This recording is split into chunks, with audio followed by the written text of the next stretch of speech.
Ladies and gentlemen, welcome back to the World Chess Championship 2023, contested by Yan Nepomniachtchi of Russia and Ding Liren of China. Now, if you've been following this entire saga, and in particular the recaps on my channel, you will know that round 5 was filmed in a very different place. That's because I secretly snuck down to Tampa, Florida to walk out with Michelle Carre for Creator Clash 2, which is a boxing match. And if you have no idea what I'm talking about, don't worry. I literally took a day trip to Tampa, Florida. Literally no worse way to spend a Saturday. And I landed back in New York about 30 minutes ago, and here I am making this recap. So first of all, sorry I'm late, but the GOAT is back. And you know what else is back, folks? Exciting chess. Because it's 3-2 right now, Yan Nepomniachtchi over Ding Liren, back-to-back decisive games. This match is a boxing match in and of itself. Not actually, because I don't think they would be allowed to, be physically violent with one another.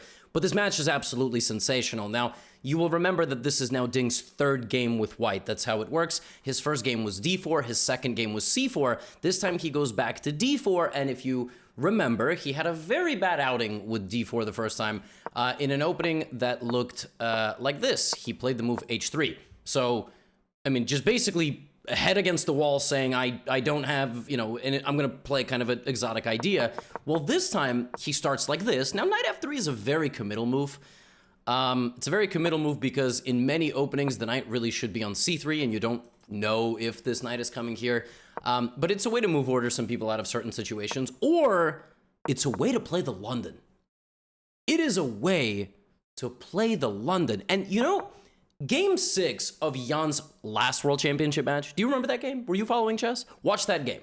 Finish this game and go type in Game 6 Magnus Jan.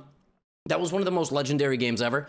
And in that game, Magnus started with an exotic move order like this. And it's kind of maybe some psychological warfare by Ding, like, Jan, if you play e6 on the second move, I'm going to play g3, and maybe I'm going to play a Catalan via a different move order. Well, then Jan goes here, and a London in a World Chess Championship. Now you never have to get made fun of again on Twitter, on Anarchy Chess, on regular chess subreddit. The London in a World Championship game. We've really come a long way. Now, the London is an absolutely, truly, it's actually a fascinating opening because, it does have a very boring tendency, but that's because you might not play it in the meta overall way. There's really interesting ways that the London can become a different opening. For example, now it's a Caro-Kann. Okay, so every pawn trade in the London system can become a different opening. How is it a Caro-Kann? White played e4, black played c6, d4, d5, ed, cd. So the c pawn is gone and the e pawn is gone. Now you just somehow, by some really weird fashion, right? If takes, made it into a Caro. So knight c6, knight bd2, and a really interesting kind of tense situation has arisen. There's a lot of lines here. Black has played in the 2 pawns and 2 knights setup. He can develop his bishop. He can play e6. He can play knight h5. There's really interesting dynamic ways to take a little bit of calculated risk in the London. Jan plays one of the most solid approaches.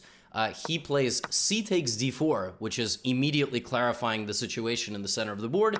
And then he plays bishop f5. So clearly, based on the speed at which Jan is playing, this is what he had prepared. So, he was ready. He sat down before the game and went, all right, if Ding plays knight f3, I'm going to play d5. And Ding might play c4 or g3. And I'm going to play this. And then I'm going to go for this kind of ultra solid concrete variation. Now, we are in that exchange Caro-Kann setup. But white doesn't have an exchange Caro-Kann on the board because normally you have c3 and bishop d3. And really, neither of those things are necessary right now. And if you're going to play c3, which again, it's not necessary, but it's a very reasonable move to prevent knight b4, then you're not going to play bishop d3 because that would hang a bishop. So c3, well, that completely abandons this plan. And now e6. Now there is one very interesting line here, which I would recommend queen b3 here to every beginner and intermediate player under the sun to apply pressure to this. That's what I always tell people, how to play the London system. There's this line bishop d6, which is kind of nuts. And it's this line where black loses a pawn and the right to castle, but is fine and isn't worse at all. And it's weird. It's definitely a weird thing. So bishop b5, though, is what Ding chooses. I actually once faced the move bishop b5 in an over-the-board game against a 2000 rated young player. and I got nothing. Like, I tried my hardest to create problems, and I just got absolutely nothing. And you'll notice that Ding spent 7 minutes here. So, I mean, Ding was improvising. It's not that Ding did not know the best move. It's that Ding was choosing which of these lines he wanted to go for. Ding is completely making things up, like, as he goes. I mean, he's like, I'm going to play a London, then I'm going to play bishop b5, and then we're going to trade bishops and castles.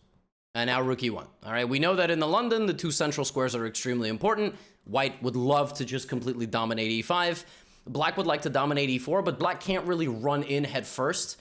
And the reason for that is, like, I can just take. And for instance, if you do something like this, it's a temporary boost of dopamine, but you're going to lose your pawn. So white controlling these squares is quite important. And now, this is really a nice position to get Jan in, because Jan is like a snowball, okay? If he goes downhill, he's going to get bigger and bigger. Like, he's like it turns into an avalanche very quickly. Here he has to kind of make like very vague, obscure positional decisions. He thinks for a little bit, plays h6, right? Like, he spends 6 minutes and he pushed the pawn. It's because the position is nefarious, right? There's not a lot to do. It's a weird position, so you play h6. Now Ding plays knight e5. He's doing typical London things. You can't take the knight, because that loses the game on the spot to a fork. There's various ideas in the London where you route your knight somewhere. Maybe you move your bishop, knight f5. So what Jan does, spends another how much time is that? 4? Sorry, I just got off a plane. I don't know how to do math. Those two things are not correlated. 9 minutes on the move knight e7, right? So it's just a general kind of like uncomfortability. And there's one more absolutely fascinating thing about this pawn structure. It's a Rogozin. Excuse me, it's a Karl Kahn, but it's also a reverse Rogozin, which means nothing to you, all right? The only RR you need to know is Rolls-Royce. But it's a reverse. So, like, Ding is playing an opening with white, which looks like an opening that he would be playing when he was playing black. So it's like just super fast. That's what I said. London is very interesting, right? So now Ding is, okay, I have control in the center. Should I start playing over here? Maybe I can play h3 and queen f3, or a4. A fascinating move that seemingly does absolutely nothing. Look how much time that he spent on it. 29 seconds. It's big boss behavior. Ding knows he would like to instigate over here. And Jan spends 3 minutes on a response. And a6 is like so natural. Your opponent plays a4, you play a6, kick the bishop out, back to f1. Why back to f1? Because you don't exactly know where the bishop will redeploy, and you don't want to trade because this bishop could be a target in the future for you. You can try to gobble the bishop. Also, if you trade the bishop, you're giving black opportunities to develop. Now Jan proceeds to play knight d7. And Jan plays this move in less than 2 minutes. And, he's like, well, I'm going to trade pieces.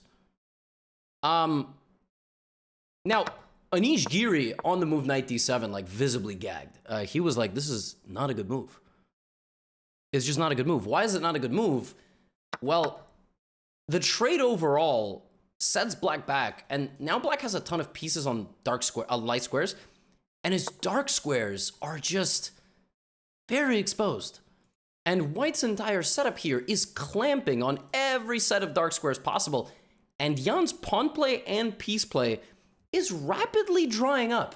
He does not have a pleasant position, okay? Rather than trading, and by the way, even rather than playing a6, maybe Jan should have gone here and tried to put a knight on d6, but the move a6, as natural as it is, might fundamentally cause Jan to have positional problems. So he plays queen c7, and Ding plays queen f3. Now rook c8.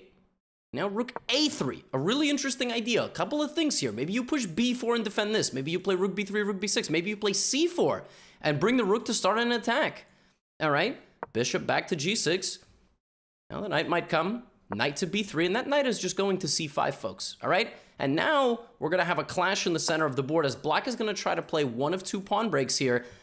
Ding plays queen g3. Why does he play queen g3? Queen trade benefits white. Why does it benefit white? Black loses all the sting in the center. White can then play f4, knight c5, b4, full dark squared clamp. Light squared bishop is completely irrelevant in this position, which is why queen e7 is played in the game. Now Ding plays h4, which is exactly the same way that Jan improved against Ding. This is the same exact thing. Remember yesterday? Do you not remember? The same exact thing happened. Jan moved his h-pawn, and then clamped some more space. He just kind of took free real estate, and this move gives a escape to the king in the back rank, and this move prevents a queen trade. So a lot of things are happening here. All right? Rook e8 now by Jan. Here comes knight c5. Hits everything. Beautiful square for the knight. That's called an outpost. A square, usually on the opponent's side of the board, where a piece can camp out, cannot easily be removed from. And now here comes e5. Now the move e5 by Dubov, Daniil Dubov, was stated as, this is either completely solving, I'm paraphrasing, this is either completely solving black's problems or it loses immediately. Like it's just going to lose. It's just going to lose. So now, folks, something very intense started happening. As you can see, the evaluation is quite high.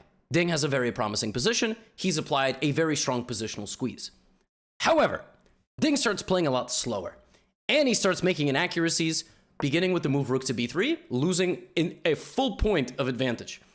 All right? What he should have done, apparently, was play b4. Threatening to take this, because the whole point is that you cannot take because of the knight.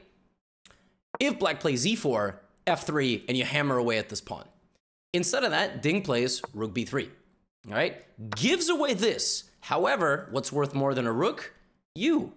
Rook takes e5, gets a pawn back, and hits the queen, queen f6. The rook comes here to attack. Now knight to c4, and bishop takes. Why bishop takes? Because we've talked about this. This bishop has absolutely no role in the game. It is not a participant. It is a spectator. All right? Knight to c5. Knight on c5, not to c5, pressures a lot of the black queen side, and these weaknesses, and this pawn is not so significant. And, I mean, at some point, you're going to come and collect. But look at Ding's time. Ding is down 26 minutes on the clock. Ding plays the move h5. Exactly the same thing that happened in the game between him and Ding in game number 5. Now, in this position, there was a way to relieve the pressure. Rook takes e5. How? Because after d takes, attacking the queen and the bishop, black has an incredible resource. Queen to d8. And if you take the bishop, queen d1, king h2, queen h5, and it's a draw. It's a draw by perpetual check. It's a draw. Why? Because if this, you stop guarding that, and you lose the knight. So, obviously that wouldn't have happened, but this is still very, very maybe salvageable for black. Instead of that, Jan plays this pretty quickly. It's typical Jan stuff. All right, you're a fan of Jan. You got to hold your breath. You never know when he's going to play too quickly. Ding collects the b pawn, and now a brilliant move. Escapes tactically. Escapes by hanging his knight to an X-ray defender. The queen defends the knight, but via the rook. If you take, boom, and I win your queen, which is sensational. So knight d6 is a spectacular move, but look at Jan flying down the other side of the board. A lot of you would panic here. This is very scary, all right? The queen is hitting the rook. The pawns are dangerous, right? The knight can take this, and in the endgame, this is a passed pawn, and it's the pawn that's furthest away from the epicenter of the board. So you are constantly terrified that that pawn is going to become a queen. So rook to a5, all right? King h7, and now Ding spends almost no time and plays rook c5, but here Ding had his biggest winning advantage of the entire game, and that was the miracle move, queen to e1, which simultaneously does 3 things. Number 1, it protects the king on the back rank. Number 2, it defends the pawn on c3, and number 3, it sets up a double attack with the knight. When you might say, Levy, isn't that double attack already existing? Yes, but if I play knight takes c4 in this position, you don't guard the pawn, or knight f7 for that matter. So queen e1 is an incredible move. Ding misses it, and he is down 25 minutes on the clock, okay? Ding has to make his next 8 moves in 19 minutes. That might sound like a lot of time because you play bullet chess or 3-minute chess or whatever. It's not a lot of time in a world championship match when you are on the verge of tying the match again. It is 3-2. Jan plays queen c1 check, king to h2, and tries to kick the queen out. Ding, queen g3, surgical move, defending the pawn on c3, lining up an attack on g7. But at the end of the day, this a-pawn, time is ticking for white. If Ding does not act now, does not act decisively, this is going to happen. And that is what Jan is banking on. He's banking on the fact that that pawn has 4 steps to go. Frankly, it doesn't have 4 steps to go. It has like 3 steps to go. Because let me tell you something right now. When that pawn is on a2, you ain't stopping it. I got news for you. You might not stop that pawn on a3. It might be too late at that point. So he's got to act right now. Time is ticking. 18 minutes on the clock. Nerves sky high. Like 90,000 live viewers. Million viewers are going to watch this Gotham recap. And if they haven't already, call a friend and get them into chess. All right? We're like, we're like a multi-level marketing scheme, minus, scamming people and ruining lives. Knight takes c4. Jan plays a4. Look at how much time Ding spent. He spent 1/3 of his remaining time on capturing this pawn, calculating the consequences of the move a4. This is high, tense stuff. Knight drops back to e3, 11 minutes on the clock to make the last 4 moves. The knight is threatening the bishop. Now, I told you a long time ago, what about the move a3? Well, I told you a long time ago that if Ding, it's been like 2 minutes, if Ding does not act right now, that pawn is going to become a queen. Well, how do you act right now? What is the most prized possession in the world of chess? Correct. Having a game that you sent to me featured on this channel. The second most prestigious thing, highest value, is to go for checkmate. This will be single-handedly the one thing that prevents black from making this queen and forces black to react defensively. And the second the rook abandons the post, you stop the pawn from the other side. The rook on a7 is an absolute god. The rook on g8, all right, is being put on the on-sale counter of the store, and still nobody's buying it. Hell, they might put a sign, take this for free on the side of the road outside of a house. Ain't nobody buying it. All right? So bishop to b1. Ding has to act now. Rook c7 confidently played on the board. Rook to g8, going back to defend. Knight to d5, galloping forward, and you still can't do anything because knight takes f6, and the pawn is not defending the pawn on f6. It's an illusion. So you play king to h8. Now it looks maybe like the attack is extinguished, and the pawn has been successfully defended, and the bishop is defending from a long way away. But Ding goes to e7, and he gets his extra time. And ladies and gentlemen, this man ended this game with something so heinous, so ridiculous. Rook to f8. Now, he could play knight to g6, all right? The bishop guards and the pawn's not getting through.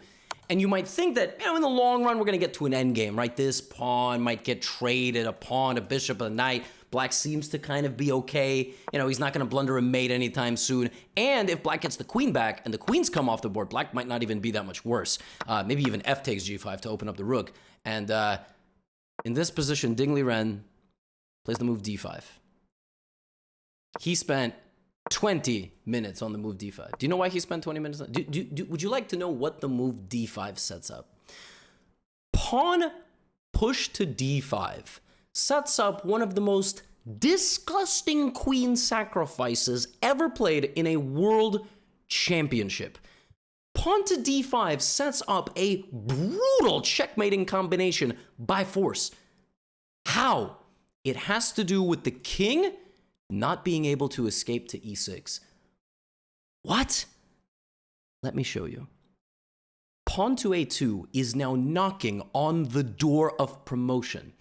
In this position, Ding Liren had forecasted queen c7, pawn to d5, and queen to c7, setting up veiled threats of queen takes pawn.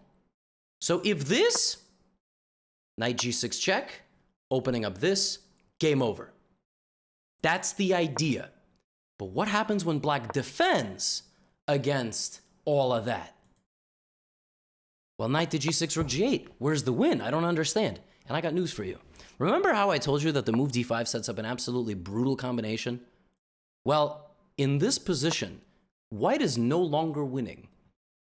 White has thrown it all away, except for one move, which Ding had seen when he pushed his pawn confidently to d5. In this position, seemingly on the verge of holding everything and saving the game, Jan Nepomniachtchi succumbed to queen f7. What the hell does that do? The move queen to f7 sets up an unstoppable checkmate. How? It sets up queen takes rook, rook a8, If this, then this, but that's not the cool thing. If this, then this. The pawn on d5 prevents the king from escaping. Ding Liren winning in style. d5, surgical technique. The threat, the knight will fly away and it'll pop like champagne. King h7, rook g8, queen f7. Game over. Match 3 apiece. This is the most exciting world championship match we have had in a damn long time in the chess world. And that has a lot to do with how dominant and incredible Magnus Carlsen is as a chess player. But I got news for you. I am not complaining. I am not complaining. What a game. What a match. It's 3-all after 6. We got 8 more games to go. Now get out of here.